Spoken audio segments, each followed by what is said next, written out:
नाम है हरिया, मैं काम करता हूँ बहुत बढ़िया, खाता हूँ खाना और रोज गाता हूँ गाना। अरे यार, आज तो बहुत देर हो गई। इस खतरनाक जंगल को देखकर तो मेरे हाथ पैर ठंडे हो गए हैं। अगर मैं वक्त पर गांव नहीं पहुंचा तो मालिक बहुत नाराज हो जाएंगे। तभी हरिया को एक आवाज सुनाई देती है। सुनिए हरि जी। अरे, ये आवाज किसने दी? तभी हरिया को सामने कुछ दूर एक औरत खड़ी दिखाई देती है। अरे भाई, ये औरत अकेली इतनी रात को इस जंगल में क्या कर रही है? चलकर पूछना पड़ेगा। फिर हरिया अपनी बैलगाड़ी उस औरत के सामने लाकर रोक देता है और उससे पूछता है, अरे सुनिए, आप इतनी रात को इस खतरनाक जंगल में अकेली क्या कर रही हैं? तभी वो औरत मीठी आवाज में कहती है, अरे हरि जी, आप आ गए। मैं कब से आपका इंतजार कर रही थी। वैसे तो यहाँ से काफी लोग गुजर चुके हैं, लेकिन मैं खास आपका इंतजार कर रही थी। अच्छा, तुम सच कह रही हो? मुझे तो यकीन नहीं हो रहा है। वो क्या है ना, आज तक किसी ने मुझसे इतने प्यार से बात नहीं की। हाँ हाँ हरि जी, मैं सच कह रही हूँ।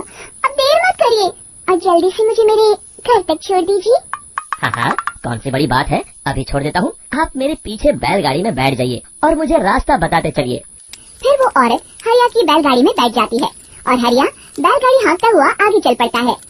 फिर उस औरत के बताए हुए रास्ते पर चलते चलते हरिया बैलगाड़ी लेकर एक काली गुफा के आगे आकर रुक जाता है।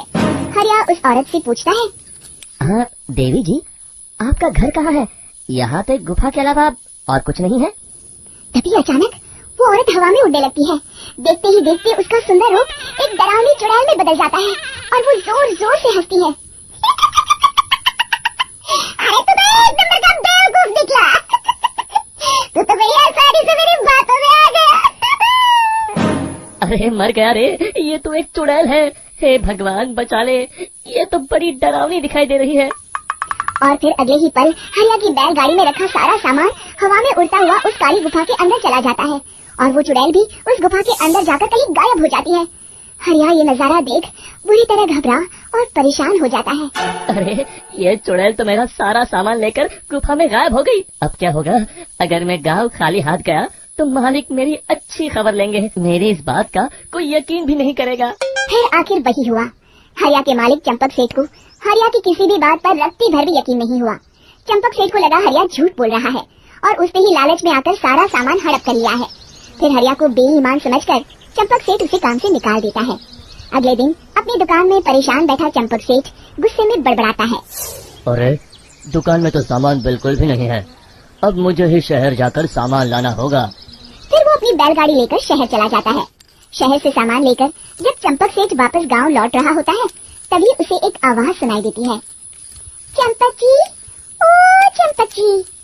अरे, ये तो कोई मेरा नाम लेकर मुझे पुकार रहा है। फिर उस रास्ते में वही औरत खड़ी दिखाई देती है।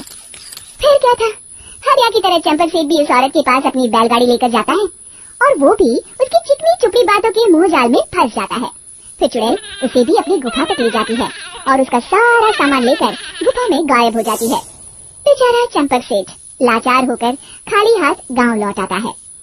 फिर ये उस जंगल में रोज की बात हो जाती है।